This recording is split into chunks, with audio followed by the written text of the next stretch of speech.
It's Monday, August 12th. I'm Matt Harmon. Welcome to the Yahoo Fantasy Forecast. It is truly and seriously and really a hell of a day to talk ball because we are at the Fantasy Football Expo. We are on location here from the Tom Benson Stadium at the Pro Football Hall of Fame. Shout out to the folks who hooked us up with this suite. This is pretty electric. We have a great view overlooking the field.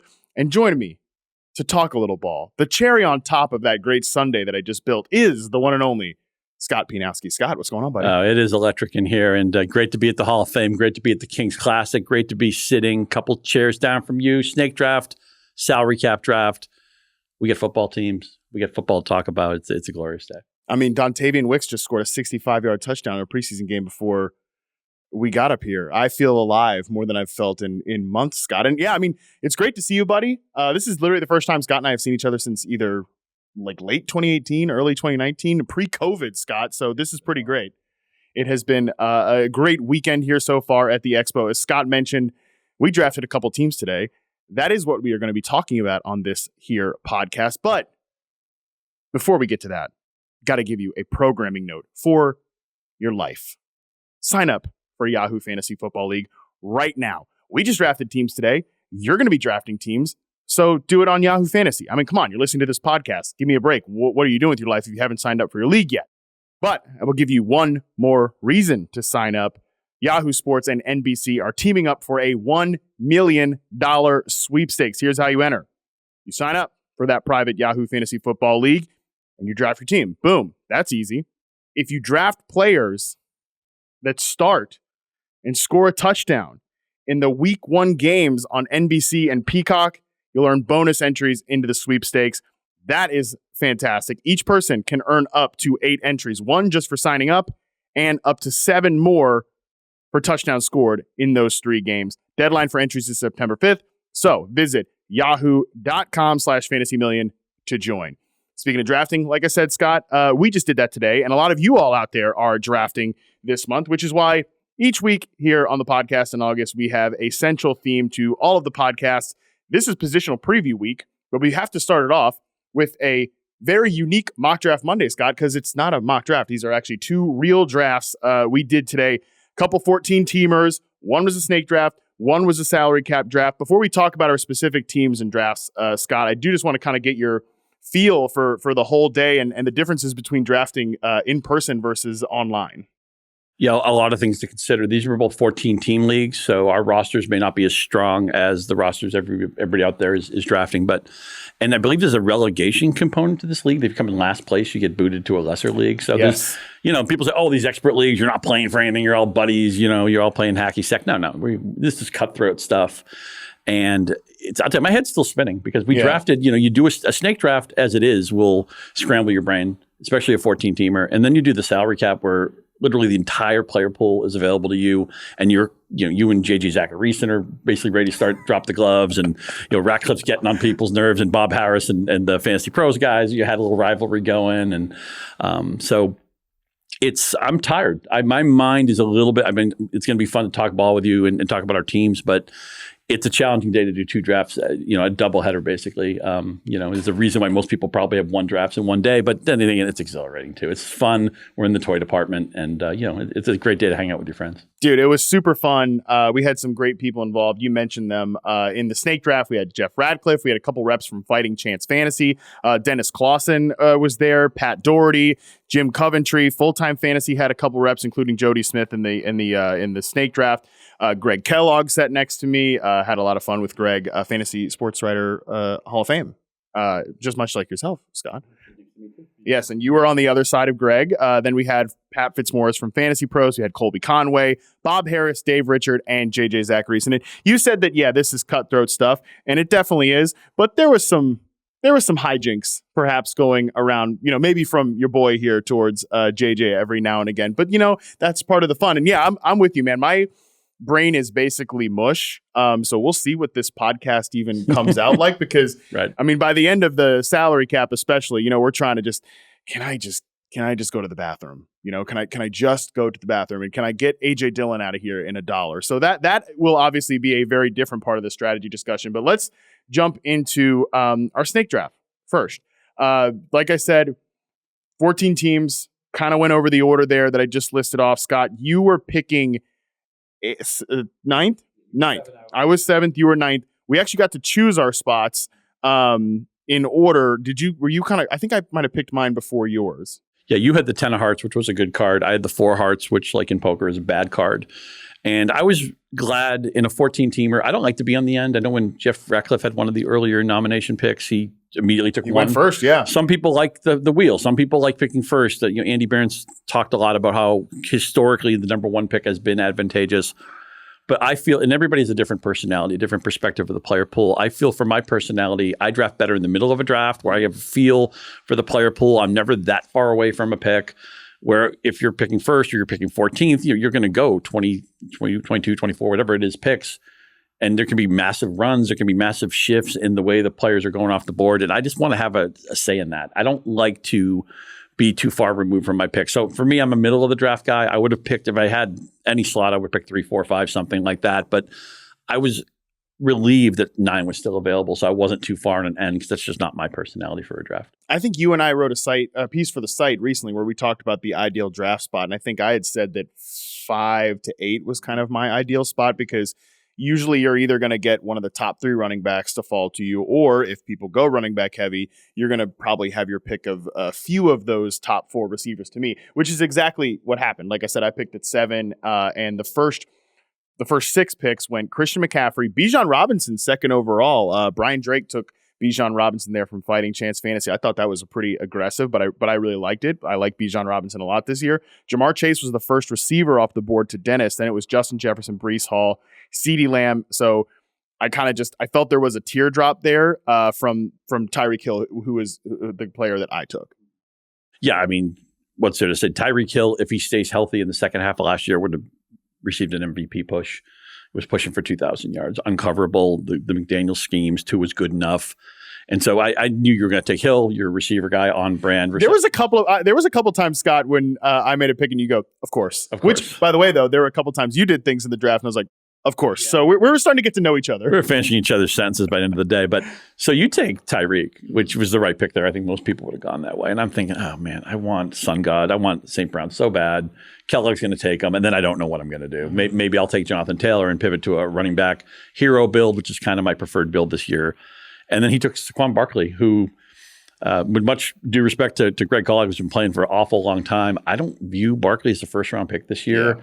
A little bit nervous about him, so I immediately snap called with St. Brown. Just the feeling of Detroit's running it back, right? They kept Ben Johnson. They paid Jared Goff. They still have the great offensive line. Maybe they'll have a bigger role for Jameson Williams this year. But St. Brown, what he does is so and I know sometimes consistency in fantasy football is a little bit of a false thing to chase because receivers have so much variance, right? But the volume that St. Brown gets, the routes that he runs and he wins on, he's just going to be 8 to 14 targets every week like a drumbeat. And I love that type of player. A plus offense. It's maybe it's not the Chiefs, but it's one of the 4 or 5 best offenses in football. A dome schedule. It doesn't hurt that I live 20 minutes from Detroit. So Amon-Ra St. Brown was a pretty easy pick for me in the 9 slot.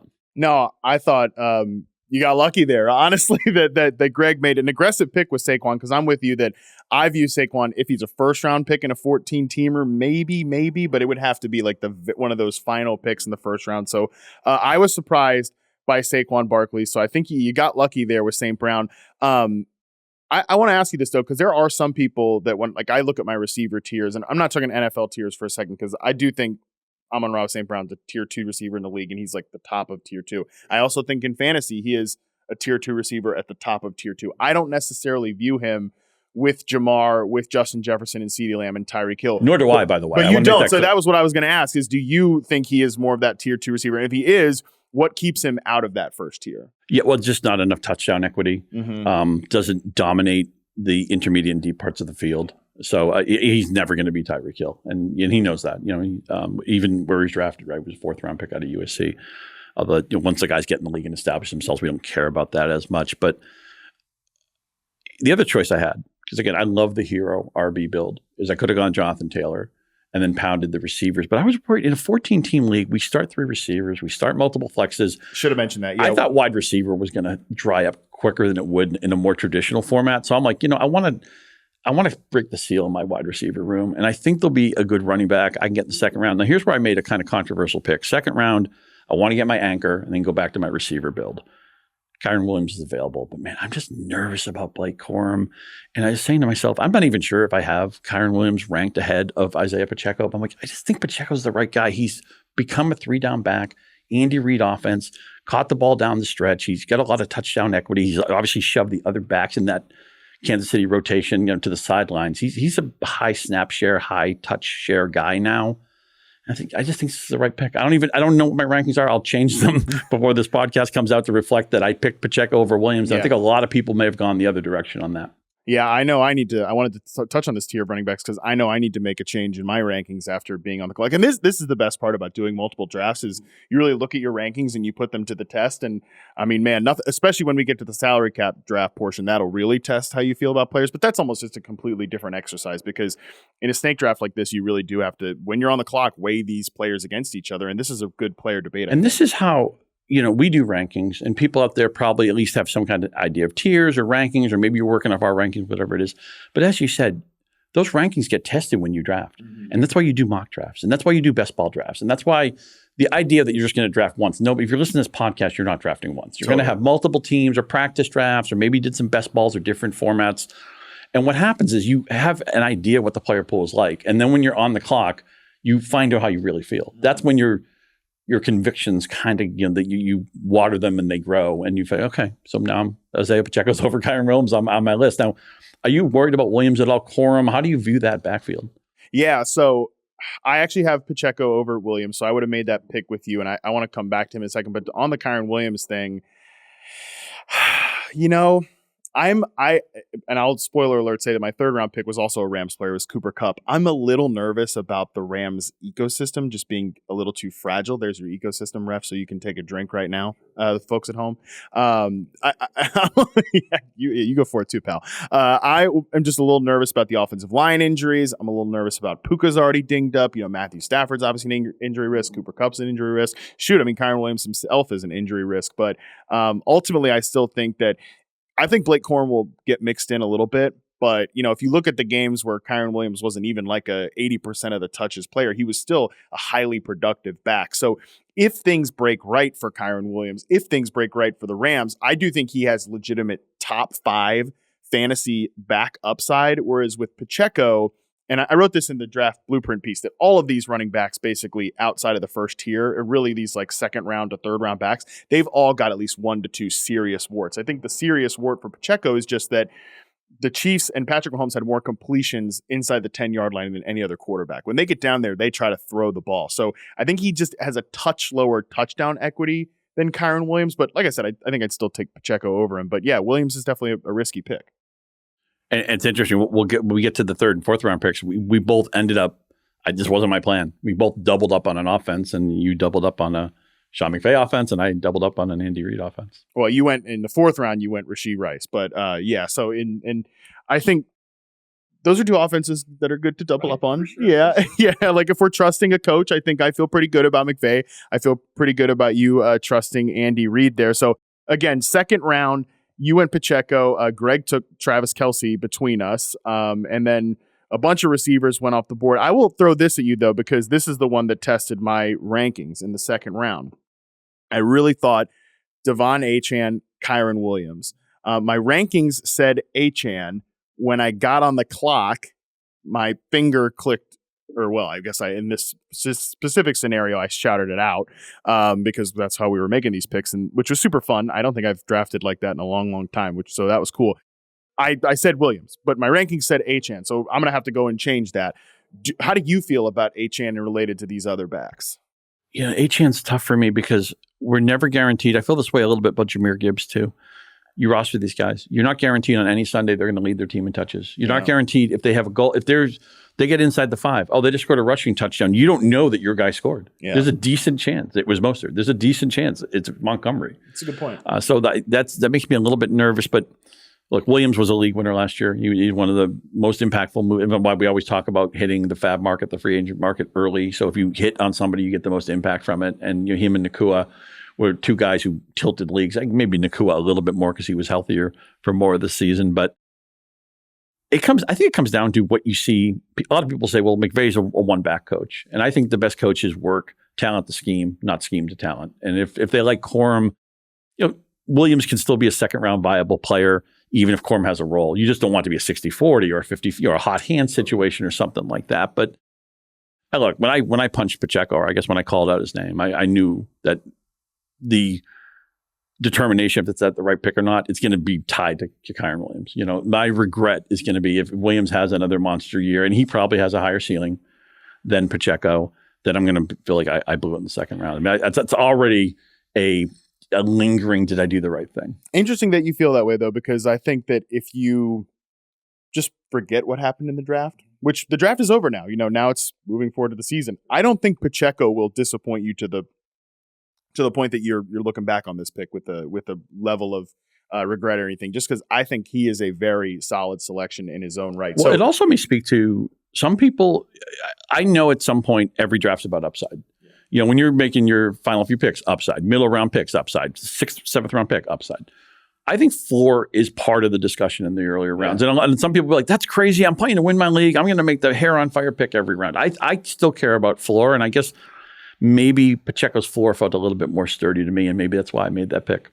I think that's totally fair. And again, I mentioned all of those backs in the 2nd to 3rd round range have at least one wart. I think Pacheco, my wart is they don't throw at the goal line enough. But with Williams, Kyren Williams, he's had injury issues. There's another back in his backfield. There's offensive line issues. There's overall, that's actually more. And so again, that's why I'm with you. I think Pacheco's the right pick there. But on the Achane thing, maybe if I didn't take Tyreek Hill in the first round, I would have taken Achane over Kyren Williams. So again, Achane goes pick 25. Another running back was not taken until pick 41 by Dave Richard of CBS Fantasy, making your fantasy rosters healthier than ever. CBS Fantasy, Rashad White was taken there by Dave Richard. Just a ton of wide receivers. And 3 tight ends were taken in the 2nd to 3rd round range. Sam Laporta was pick 31, Trey McBride pick 39, and Dalton Kincaid, aggressive pick by Bob Harris in the 3rd round, pick 40 there. So all these receivers, Scott, anyone stand out to you? Again, this is a start 3 receiver league, full PPR, 3 flexes. So you have an incentive to try to hammer the receiver position. Yeah, I did not like it getting pounded. I took Amari Cooper with my pick, who I felt maybe was a 4th round pick in a more standard league, but I'm looking at this grid and it's just a sea of orange. And that's when you start 3 that we did a mock draft on Yahoo maybe a week ago. And that's where the priority shifts, right? Where it's not, okay, I'll build equally running back or receiver, or maybe running back is a priority. It's receiver. I think a lot of teams wanted 2 receivers in the first 3 rounds. That was the predominant build in this room. And I think some teams went 3 receivers. I mean, yeah, if you're listening to a show like this and you're thinking, what the hell are some of these picks?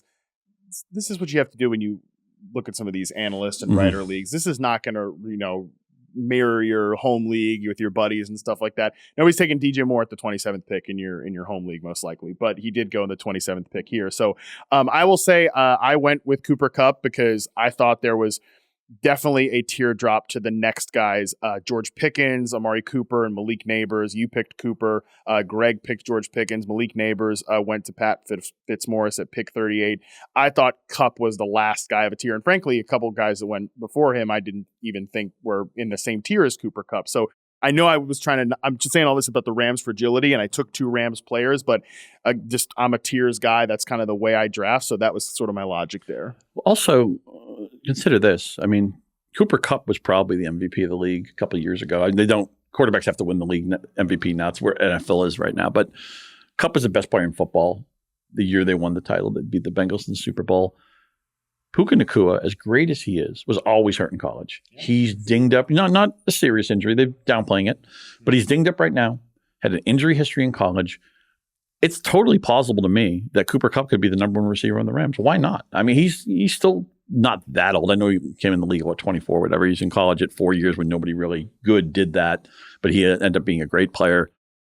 I find myself wanting exposure to Cooper Kupp, and I'm not getting him. He's just not falling to me. I didn't get him in the salary cap draft either, but I hope when we're talking 3 or 4 weeks from now, I can show you my portfolio and show an investment in Cooper Kupp, because I think he's really priced kind of at his floor. If he's just healthy, you won't regret that pick. And I think there's a reasonable chance of him being like a top 5, top 6 receiver. Stafford's still there. Obviously McVay, who we've talked about a lot. So I think getting exposure to Cooper Kupp is something I want to do right now. And unfortunately, I couldn't do it today.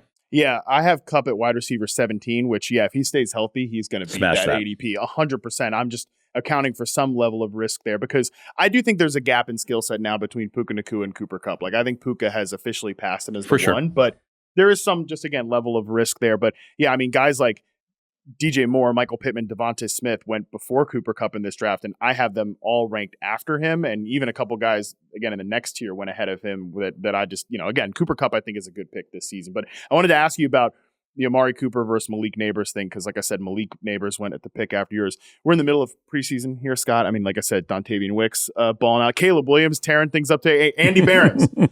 Come back to America, buddy. Your quarterback is good. Come back to America. If you can't watch preseason football in France, I'm sure they can watch preseason football in France. But how long are the Olympics? Like 6 months? I don't know, dude. Does Andy even work here at this point? Like, is he work at this company anymore? I haven't seen him in a while. Yeah, well, we'll see if he ever comes back. Him and Djokovic have always been dead ringers. Maybe he was playing some Olympic tennis or something. That's pretty much the best point you're probably going to make on this podcast, Scott.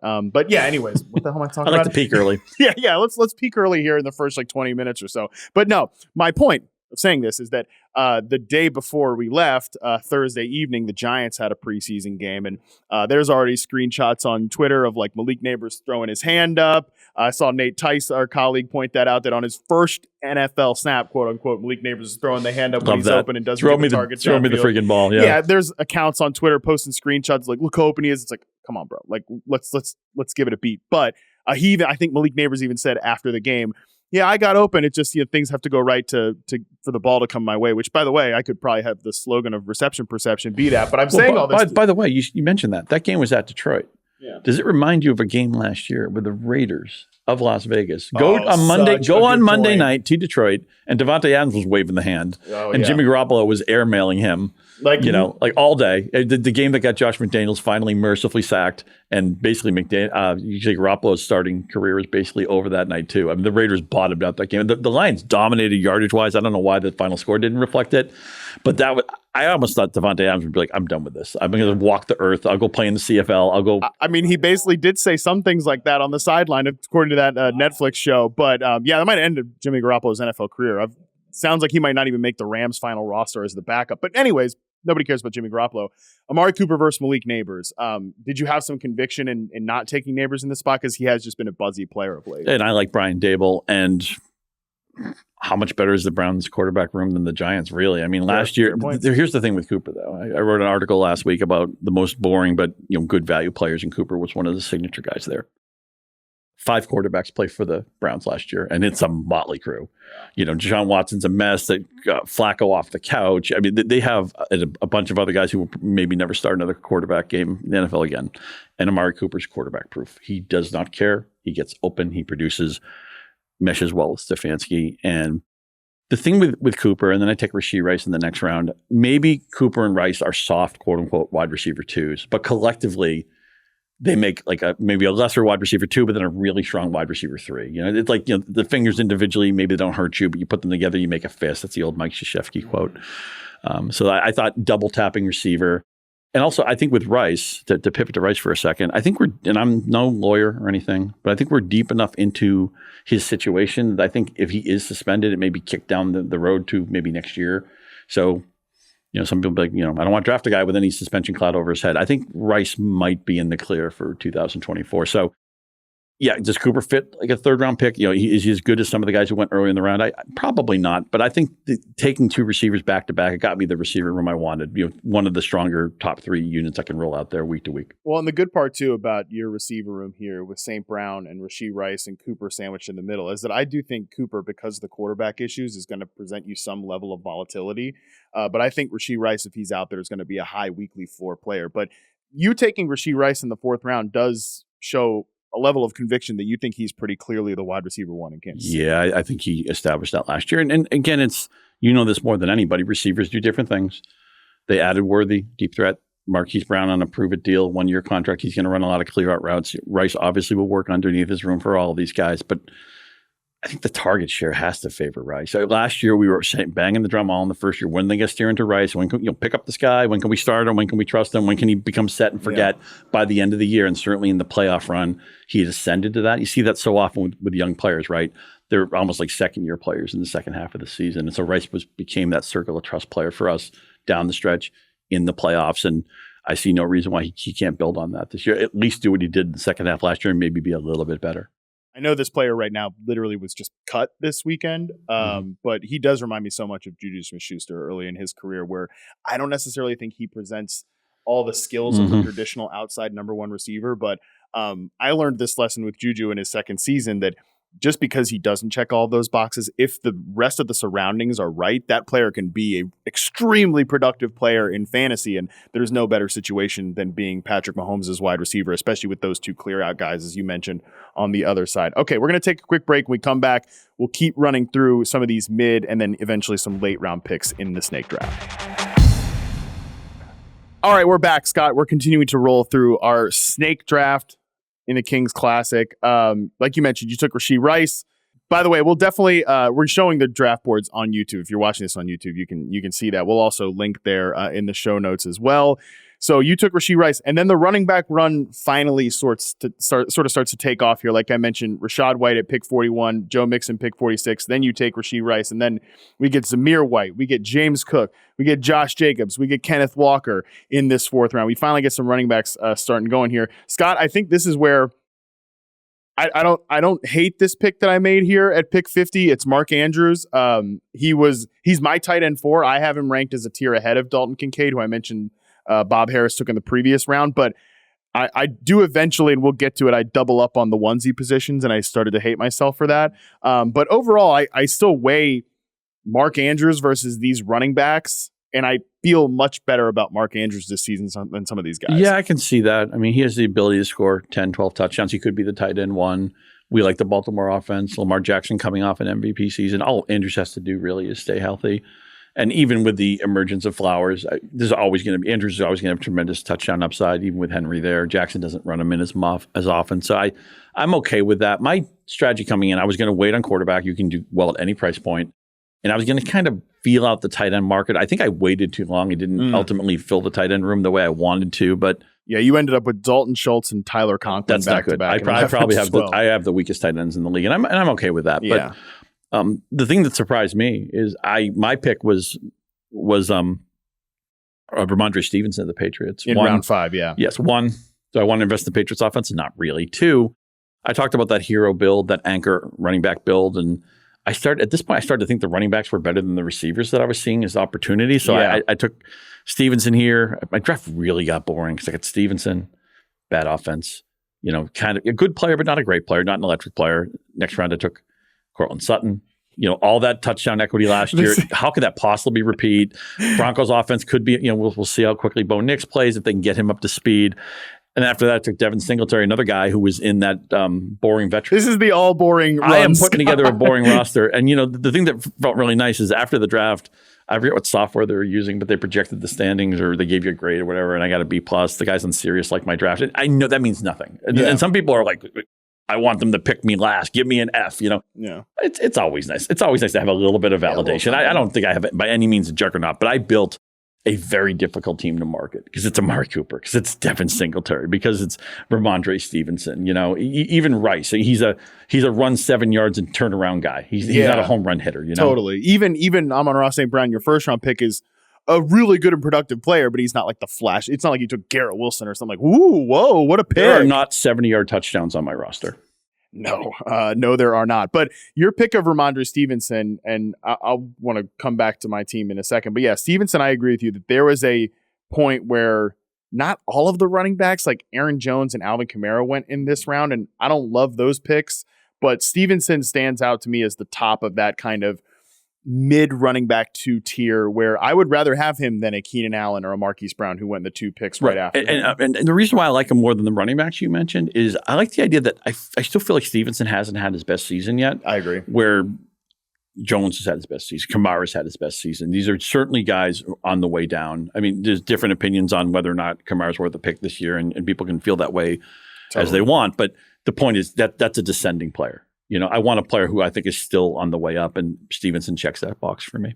Yeah, I went with Jaden Reed in this round, in round 5, and he's my wide receiver 3, which in a start 3 receiver league, I don't love. I'm not in love with my receiver room. I like some of my later picks, but I don't feel as if I have that same level of hammer that I want there. Because then in the next round, I came back. You mentioned you took Cortland Sutton. I took Jalen Warren in the 6th round because I kind of wanted that second running back. And I don't know, in a PPR league like this, I actually just have Jalen Warren ranked ahead of Najee Harris straight up, which some people do not agree with, but I feel pretty good about it. It's a classic case of, I think everybody in the fantasy community sees Warren as the more talented back, but it's Arthur Smith. Right? Totally. Arthur Smith never met a lesser talented player he didn't want to fall in love with. And is it a 50-50? Is it a 60-40? Is it a hot hand? Does somebody have more goal line equity?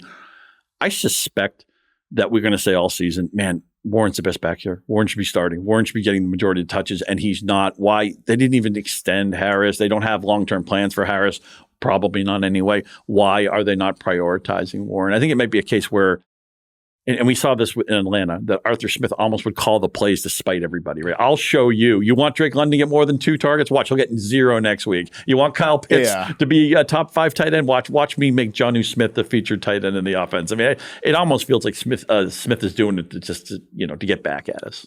I do think, though, there will be some level of control over that in Pittsburgh because Mike Tomlin's there, and he's like, hey, Arthur, that's cute, but, let's get George Pickens the ball on this play. Let's get Jalen Warren involved in this concept. So I don't worry as much about that with Arthur Smith in this particular situation, but I want to come to my what I think was my least favorite pick here, and it's not because I don't like the player. I love CJ Stroud, the player, but stupid JJ Zachary's in this room with me, and he was just on the podcast talking about why CJ Stroud is a little bit of a problematic fantasy pick, not because Stroud isn't awesome, but, and again, I want to put Stroud's profile to the side for a second because my wager here was, again, when I look at CJ Stroud, who went off the board behind Kyler Murray, this is the 7th round. I actually think this is a fair place to take CJ Stroud kind of just in isolation, but this is a start 3 receiver league, and with the 3 flex spots, full PPR. I want a strong receiver room. I already don't think my first 3 are good enough with Tyreek Hill, Cooper Kupp, Jaden Reed. I take Stroud and okay, well, someone I like will be available in the 8th round. These are the picks that go literally right after Stroud. Curtis Samuel, you take Devin Singletary, Jordan Addison, Brian Thomas Jr., Jamison Williams, Brock Bowers, Chase Brown, Tajee Spears, Josh Palmer, Brandon Cooks, Romeo Doubs. You took Tyler Lockett, Jacoby Myers.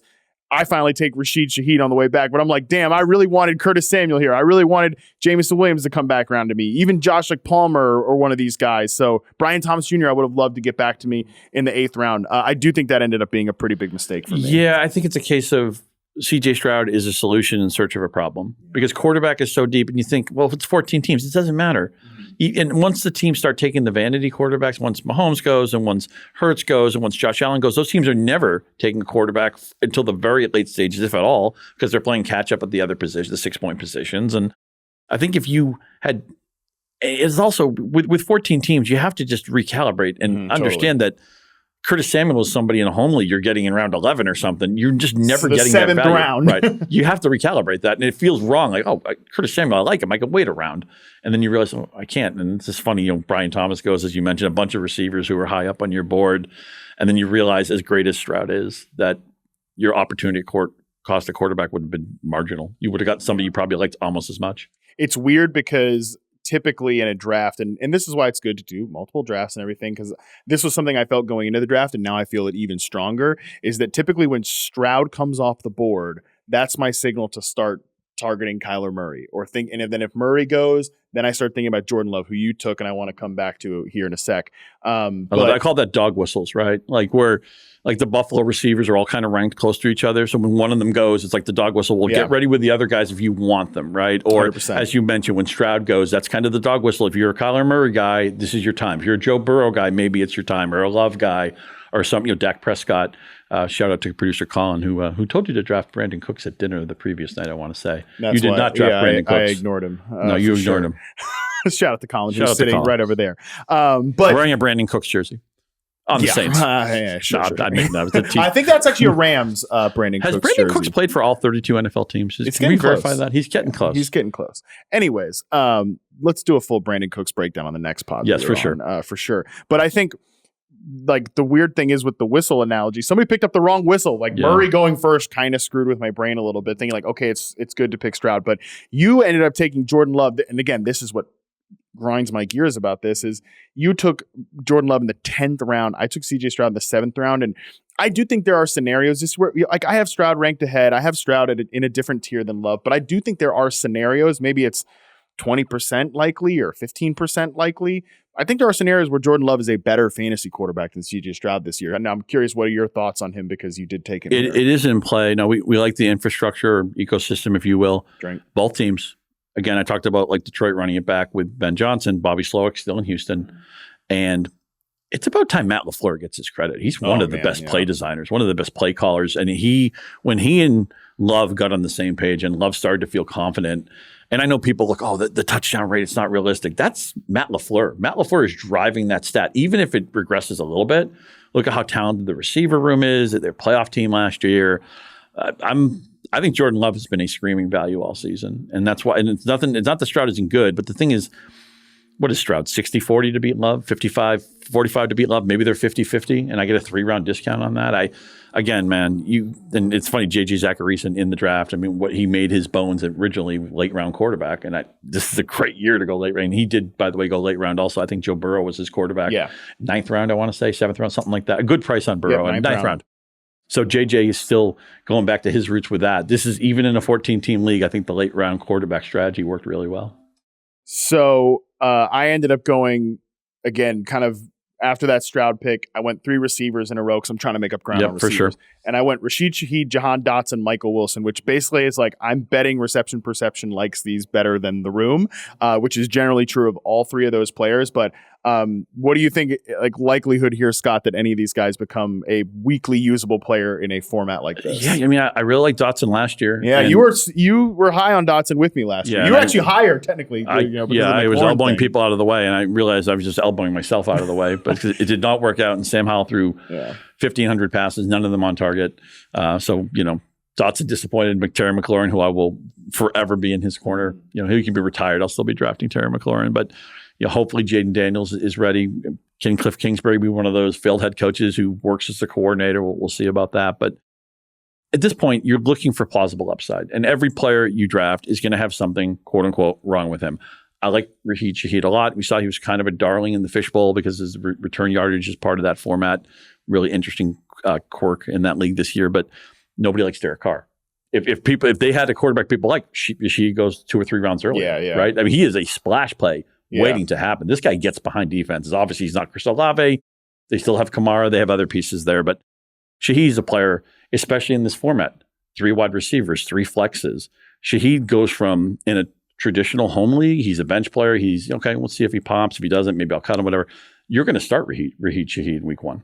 Yeah, absolutely. I mean, I might be trying to get some weeks out of Michael Wilson, too. Mm-hmm. And I do think Michael Wilson is really underrated. He's actually one of my favorite under the radar second-year receiver bets. Better rookie year than given credit for. If he can become just a little bit more of a consistent player, which like offensive coordinator Drew Petzing said in the media as well, I think he would really take a step forward. But before we close the book on the snake draft and move to the salary cap here, Scott, anything else you want to shout out from this draft? I know you picked Dameon Pierce in the 14th round. He does seem like a guy that's kind of rising a little bit.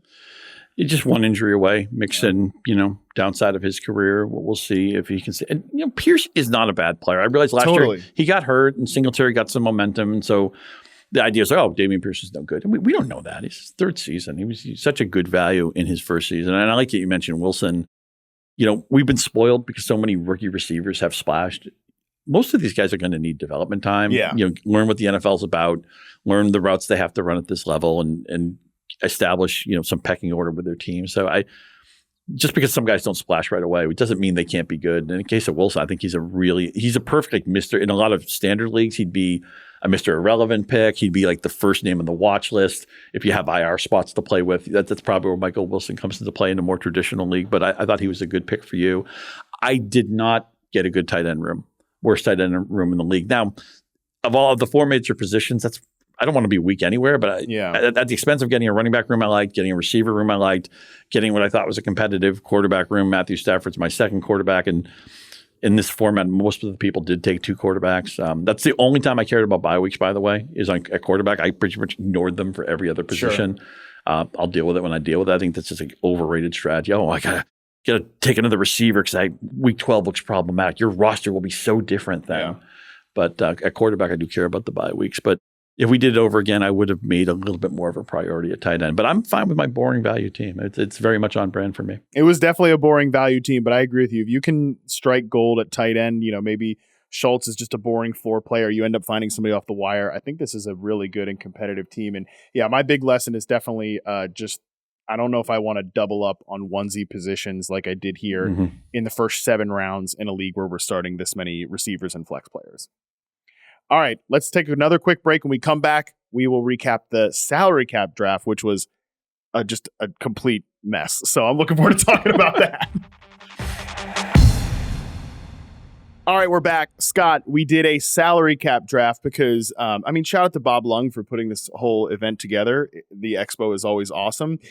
Don't know whose idea it was to do a salary cap draft right after doing a snake draft, because that really broke my brain, which maybe the results of the draft reflect that. But you are one of my go-to resources when we're talking about salary cap. I think you not only have a good sense of how to play the game overall, you have a good sense of player value, you have a good sense of how to read other people. So just big picture thoughts about this particular one and how it played out.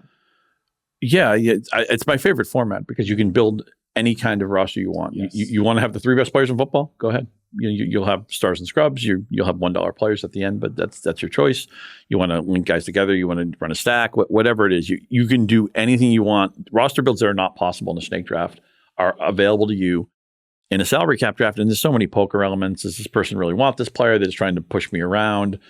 You look at that big... Like when a certain someone I know nominated Alvin Kamara, I was like, well, okay. Yeah, right. Yeah, you knew. I was sitting that one out. That's basically a bathroom break nomination. Yeah, you threw a $10 bid out on a Kamara. I was like, I almost kind of hope no one bids, so Scott gets Kamara for $10, but didn't happen. By the way, be careful with those bids, by the way. Yes. We saw somebody, I think it was Greg Kellogg, who had Josh Allen, and then he wanted people to bid up Patrick Mahomes. So he threw out Mahomes for $15. Crickets. Nobody bid on Mahomes because, again, quarterback is not a position of need. But Mahomes is great. So now Greg Kellogg has the best quarterback room since Montana and Young, or Favre and Aaron Rodgers, or something like that. You only start one, but so I love the format because of the builds it allows. I thought the pricing was really aggressive early, so I ended up my roster. And I talked about my draft was kind of a boring team, whatever. I went with no stars, just talent. I did not really have a first round pick, and I had a lot of really good players, a lot of second, third, fourth, fifth round talent. I probably have more players in the top 100 than other people, but I don't have a first round player. So you have to be comfortable with, Derrick Henry, Nico Collins, they're my signature players. They're not first round players. Yeah. Derrick Henry's on the back 9, doesn't catch a lot of passes. The offensive line come to question a little bit. And obviously with Nico, they bring in Diggs, they have Tank Dell. It's only one football. And Nico's only done it once. As much as we love Nico Collins and we were all in on him last year, there's certainly a downside to him. He's not as safe as some other guys. I just chickened out on Garrett Wilson. His price was getting really high. And here's another thing about salary cap, right? Is it's like Pulp Fiction. It's a story told out of order. Because you can nominate backups. You can nominate, reserve running backs. You can nominate a tight end outside the top 10. It doesn't matter. You don't have to nominate by cheat sheet order. And a lot of times the timing, sometimes the best values are the early picks. Jamar Chase was not that expensive. I think Garrett Wilson was more expensive than Jamar Chase. That would never happen in a draft. Yeah, Jamar Chase was 44. Garrett Wilson was 42. So it was close. Okay, close. But there were examples. The point is that the timing and people's needs and people's maybe even their emotions at that moment will dictate the pricing structure. And so what's going to happen is people are going to look and cherry pick and say, how could you let this guy go for this amount of money? Well, I didn't have the resources then. Or my roster shape didn't fit that player at the time. Yeah, I'm trying to think of a few like late in the draft that were really these kind of funny, like Keon Coleman for $14. Oh, it's crazy. I got Shakir. I prefer to Coleman. I got him for $8, just a lap earlier. Yeah, and like those kind of picks happen. Jalen Wright for $12, and someone I think it was I can't remember who said it, but someone was like, "Where is he on the depth chart?" But it's like that was just the auctioneer. Yes, the auctioneer who was electric, by the way. That. most impressive performance of the day. Forget all of us drafting. Him calling out all the values. He was so good with his cadence that it took me about 10 minutes to not be like hypnotized. Yeah, no, you're right. It was a little like, wow, I'm just so busy being. Oh, I should probably try to actually put some bids in on some of these players. But yeah, so that's a great one too. Like that makes no sense when you're just looking at this on paper, but in the context of what was going on at the time, it does make sense. Like Romeo Doubs for 10. Darnell Mooney for 9. Like some of these values are just wild. Let me give you a key salary cap tip right here. Maybe the best tip there is. Okay. You have to get your players when your opponents still have alternatives. Because once they don't, for example, Amari Cooper was the screaming, unmistakable best receiver on the board when he came up kind of maybe 75% of the way through. And there were 3 or 4 teams that needed Amari Cooper, so he got pushed probably further than he should have because it was obvious there was no alternative. The next best receiver was like 10, 12 slots below Cooper. Yeah. So you have to try to fill your roster when your opponent can say, oh, you know what, this is getting a little hairy here. I can back out because I have alternatives. If you wait for the last good thing, that's when inflation kicks in. And that's when the panic buying. It's like there's a snowstorm coming in and everybody's on the shelves trying to get the last can of soup. It's a great way to say it. Great way to say it. Yeah, Cooper went for $26, which was aggressive because, like DK Metcalf is 23. Mm-hmm. I would rather have DK Metcalf than Amari Cooper. For sure, more explosive. Zay Flowers goes for 19. I think you can make an argument that those guys should be pretty close. Terry McLaurin 16. I have those guys pretty close in my ranking. So it kind of just, again, this is why it's all over the place when you look at the values of these players. For sure. And timing is everything. Who got Terry McLaurin, by the way? Do you remember? Was that you? Was that Scott Pianowski for $16? Who got the A+ grade at the end? I know we're not supposed to care about those things. I had to go out to the bathroom so quickly, so you I ran out. I was expecting like D minus or. I was going to say let's talk about my team here for a second because you drafted a team too. I did draft a team as well, and my goal in this salary cap draft was kind of what you said at the top. I wanted to come away with a team you cannot build in a snake draft. Period. End of story. So I spent $52 on Bijan Robinson. I wasn't one of the first players to take a player. You were, I think, literally the last one maybe to get your first player. Me and Pat, yeah, you and Pat Fitzmaurice. But I was kind of in the middle there, which is what I wanted to be. I don't ever like to just shoot out the gate, but I don't want to be the last one waiting. So I went Bijan for $52, which is pretty pricey when you look at some of the players here. But like McCaffrey went for 52, but those guys are both tier 1 backs to me. So I wasn't too upset about that. I come back at CeeDee Lamb, $47. That makes him kind of right there as the second priced receiver. Again, I feel great about that. These are 2 round 1 picks that you are never going to get. Remember too that with salary cap, with your highest paid players, you're looking to make pars. Yeah. You're not saying, okay, CeeDee Lamb, be worth $70. You're saying just be great. Just be a top 5 receiver. You will make your profit elsewhere. You're trying to just make your money back on your signature players. So here's where I'd make the analogy about my team. That's exactly what I wanted. Wanted 2 first-round players. So I think I took off well. I don't think I completely landed the plane. Stuck the landing, okay. Because I come back with George Pickens at 21, Ramondre Stevenson at 19, Jackson Smith-Njigba at 15, Chris Godwin at 16. I'm okay with those 2 receivers, but the Pickens and Stevenson one, I think were a little rich but I was kind of getting a little antsy in terms of the receiver runs. And, I just got beat out on other players from a pricing perspective. So I maybe gave a little bit more than I was wanting to get for George Pickens. Stevenson, again, I'm okay with him at 19, considering, but at the same time, Josh Jacobs went for 18. DeAndre Swift went for 12. James Cook went for 20. I don't love that. So that's where I think things started to go awry for me. And then at some point I'm doing the $1 bid thing. And you mentioned go awry. There's a one manager who bought 4 top 12 tight ends. Yeah, that was Dennis Clausen. Right. He had Pat Freiermuth at $12, Kyle Pitts at 16, Travis Kelce at 23. And then Sam Laporta at 21. Yeah, when Laporta came up, I think I only had Derrick Henry and Nico, maybe a third player. So I had a lot of money. And at this point, I'm like, you don't want to wait so long with usually patience in a lot of salary cap is rewarded and you get some great mid-tier values, which I like building teams like that, especially in a depth league like this. But at some point you get that fear, what if I wait too long and there's nothing left to get? Yeah. So Laporta was a good guy for me to go after. And Dennis is pushing back. I'm like, he's got 3 tight ends. It's literally 3. He got Kelsey like 10 seconds earlier. And I'm thinking, he's just trying to have some fun with me. And you know what? When I'm in salary cap league, I want the entire room to feel like I can walk away from any bid. I am not married to anybody. I don't have to have this guy. And I'm not picking on Dennis, a good player. And look, any strategy can pay when you pick the right players. Maybe he will pioneer the total tight end control drafting. Maybe Barron's tried that once upon a time. I don't know. But when he got that 4th tight end, we all started laughing. And I just because that's the salary cap experience. At one point, JJ's like, I hate my team. I hate myself. No, he said he hated his life. I think half the room at one point said something like that. But I put a $3 bid on. It's all fun though. Yeah, it's in fun. I mean, it's you were, and we had a live auction. A guy who does. His father was an auctioneer. His son's an auctioneer. Professional guy. Like a car. Auctioneer, I felt like we were bidding on Van Gogh paintings or something. And he's like, 9, give me 10, give me 10. I mean, it was. Again, it took a while to get used to it and not be mesmerized by it. But at some point, half the room, they're basically kicking themselves and they're beating themselves up, but in a good way. It scrambled. I used to play professional Scrabble and the clock would be ticking down and there'd be pressure. And this mattered to me. And it's just nice to have those juices flowing, even though you don't always get what you want. Every salary cap draft I do, at some point I go, oh yeah, I should have done this. This was a moment. This was a pocket. This was a player. This was a bid I'd get stuck with. Well, I'm pretty good about not doing that. This is a player I got out on. I should have stayed in on. Maybe Garrett Wilson was that guy for me. And this is why, Matt, if I've recommended salary cap 1,000 times, I swear like 2 or 3 people told me that that's not for me.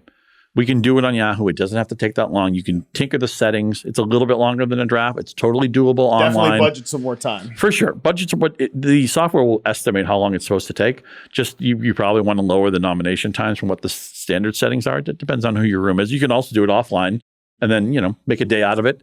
And then you upload all the rosters. But it just presents so many choices. And who doesn't like choices, right? We had that great Thai food restaurant Friday night where 5 Yahooligans go out to eat. We all ordered something different because the menu was vast and everything was terrific, right? Yeah, I think that's right. Basically, you want to go to that Thai restaurant when you draft your fantasy team. You want choices.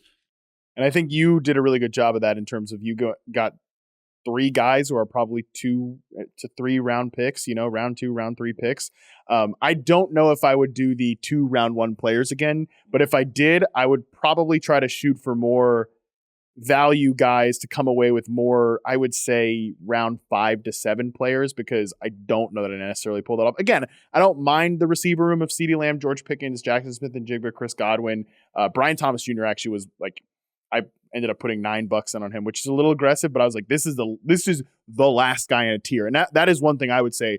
If you're doing a salary cap draft, make sure you have a tier list, because it's so as helpful as it is in a typical snake redraft league, knowing that, not like you don't want to be the last guy with the player in the tier. You want to be the guy in the middle so that you're not like, oh shoot, I gotta spend up on this player because the tier is literally falling apart in front of my eyes. Yeah, that's that last good time where the last can of soup has 5 different sets of hands on it. You have to avoid that. And I forget who it was at RotoViz many moons ago talked about in deeper leagues, you want to dominate the flex. You want to have the best flex players in the league. And that's, again, Henry's my quote unquote first round pick. He's a second round player on everybody's board, maybe even a third round player to some people. Collins might be a third round player, but I think my flex starters, and we start 3 of them in this league, might be the best in the group, at least on paper. I mean, they got to play the games out, and for all we know, half my roster could be hurt in 3 weeks. So we'll still play the season. They gave me an A+ map. I think we should still play the season. I think awarding me the belt would be premature. That would be premature. I think it would be best of you to earn it. That would be great. We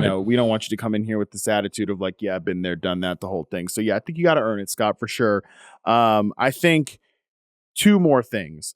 One, I think my tight end room in this salary cap draft is worse than your snake draft. Jonnu Smith. Well, remember, one guy depleted the room of 4 tight ends. Yes, that was a thing that happened. Jonnu Smith I got for $1. Isaiah Likely for 3, which was my out loud moment of, I don't know why I just did that. And then Chico Kwonkwo for $1 there too. So I think your Dalton Schultz, Tyler Conklin might actually beat that. So in a weird way too, it's like in this part of the league, I want Mark Andrews to miss time. So Isaiah Likely, I never want players to miss time, but if he misses time, I benefit there, but then I screw myself in the other league, so that really makes no sense. What's funny, in the other league, I talked about how weak my tight ends were. I was not, knowing I wasn't going to get Kelsey, I tried for Laporta. I got out-muscled on that. That's fine. But I wasn't going to have the tight end room I had in the previous draft. So I'll have to ask producer Colin offline if he approves of Jake Ferguson, who had all those goal line opportunities last year. They weren't touchdowns. I think some of those cash in this year. And Cole Kmet, look, I know they have great receivers, but he's going to score 6 to 8 touchdowns. I'm fine with that. The ultimate boring tight end. Yeah. So what I actually did is I downshifted a quarterback. So Trevor Lawrence, Matthew Stafford. I know it's not sexy. I know what's Trevor Lawrence's upside? Quarterback 6, quarterback 7. He runs a little bit. Yeah. I like their skill talent. I don't love it. Stafford's a good player, not a great player at this point. But you can. Quarterback is like the train system in New York City. You miss a train, you catch one in 5 minutes. There's another one coming. You're never going to be harried at the quarterback position. I got my quarterback by the way, very late. Yeah, and nobody really pushed back on my guys. Yep. I ended up with Jordan Love in this one. So love it. I wanted him. Yeah. You elbowed me out of the way on Love. Well, you elbowed me out of the way on Jake Ferguson. I said I didn't have any more love to give. And you know what? Also, that's diversity too. I don't want Jordan Love on all my teams. Right. I mean, which is funny because Dave Richard had a different strategy here where he picked a lot of the same players because you like doubling up on that. You're technically doubling your upside, but I guess you're also doubling your floor. He may have saved a little bit too much money for the end game, and then he didn't have stuff to spend it on. Yeah. But it's hard to know. Yeah. Sometimes you'll see a player you think is a $20 player and you get him for 11. It's like, well, I just have $9 extra to spend. It has to go to somebody. All right, Scott, let's end this podcast in honor of Andy Behrens from last year's show.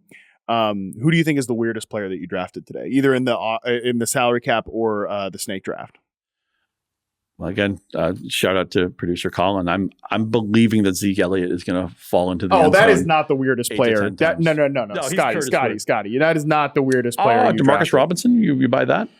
He had a little uptick in the second half. Yeah, I'd give you that one. Either him or Eric Gray, but he's also coming off an electric preseason game. So yeah, I'll give you DeMarcus Robinson. No, it's not that DeMarcus Robinson was a weird player that you drafted. It's that there was a legit bidding war for DeMarcus Robinson. It was $4, so like whatever. Yeah. But because I think Bob Harris threw him out trying to get him as a $1. He goes, DeMarcus Robinson for $1. And Scott, I swear to God, I don't even think there was time to breathe. He goes, two, like immediately comes out and throws 2. And then Bob threw 3 on him. And then you took 4 and you took him home. Another great tip. End game. Okay. People have a little bit of leverage, a little bit more than the $1 minimum bid. A lot of times it's the race to 2. Okay. Say you're down to dollar days. You can only bid $1. It may be the first person who recognizes a valuable player has been put out and gets to the key number, which is often 2. Sometimes it's 3. So you need to know, they had a display going at this draft, and what is your max bid? You need to be ready with that 2 or 3 if there's a key player that you want, or whatever the key number is. Sometimes it's the first person, maybe 2 or 3 people can get to that number, but the first person who says it's going to get the player. So that's part of experience. Totally. You may not understand that nuance if you've done this format a few times, but the race to 2, the race to 3, the race to the key number will be a big determinant in who controls the end game. Well, that was really good, serious analysis that you just gave about this format. I will say that in terms of the weirdest player that I ended up with was only because I was being a bit of a brat, and I'll use that nice word to say about what I was doing, because I guess I took Royce Freeman I'd had a lot of gross dollar players because I spent so much on the first 2, but my final pick was $1 on Kevin Harris, Patriots running back. Yep. And I simply did that to be a jerk to JJ because saw that. I was like, I'm going to do something that's just, and who cares? But I was going to do something that was like anti JJ's draft guide. So I said, oh yeah, I read the late round draft guide, and he had this whole great chapter in there about how you should always take the backup running back from the running back you took earlier. He loves the running back insurance thing. That's very much JJ's strategy. Mm-hmm. Yep. So I was like, I'll take Tyler Algier for $1, which he had already been taken. So you were totally on tilt then. Looked like an idiot. And then I was like, well, I still have to complete the troll here. So I'll take Ramondre Stevenson's, not even backup, but the third stringer. Backup to the backup. Yeah, the backup of the backup. Guy behind the guy. Kevin Harris for $1. Definitely my weirdest pick. But Scott, here's the deal. With this team, all these $1 All-Stars and the top 2 guys, I'm going to have to be aggressive on the waiver wire in this league. I'm going to have to drop some hammers early on for in the season to get difference makers. A lot of times when the $1 players were going, I was joking, easy to cut, easy to cut. Yeah, you did. Right? Yeah, you did. And a lot of people listening, you're in an 8-team, 10-team, 12-team salary cap draft.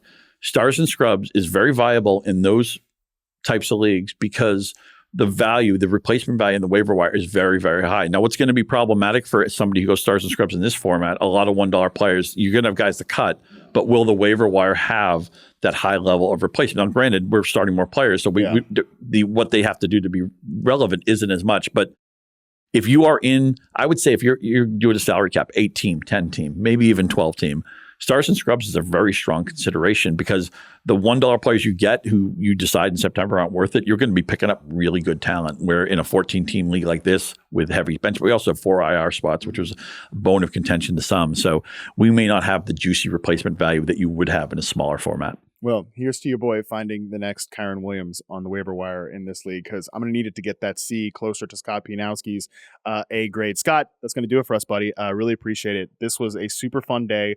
A packed day of drafting. Like I said, my brain needs to, I feel like I need to take it out, unplug it, plug it back in, blow on the controller type situation.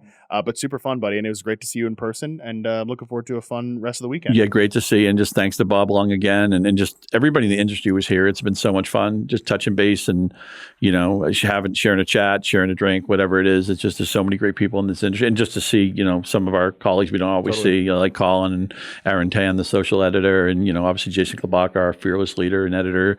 Get to break some bread with those guys too. So it's been a great weekend, and let's have a hell of a season.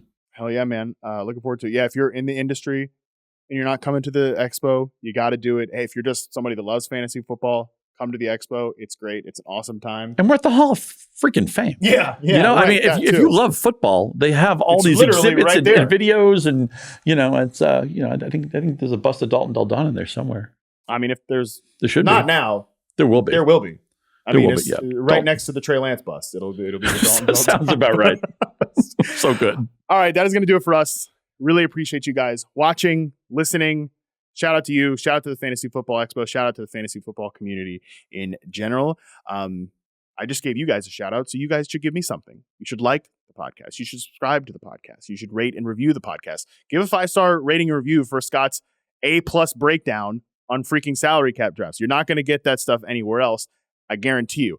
I would take it as a personal favor. If it's a 5-star review, Scott would take it as a personal favor. If it's not, then I would take it as a personal insult. So I'll leave you with that. We're going to be back. Yeah. We're going to be back tomorrow with a great quarterback positional preview. We've got positional previews coming for you all week long. So stay tuned to the podcast. Man, it is preseason. It is fantasy draft season. What a time to be alive. See you all tomorrow. Until then, we're out.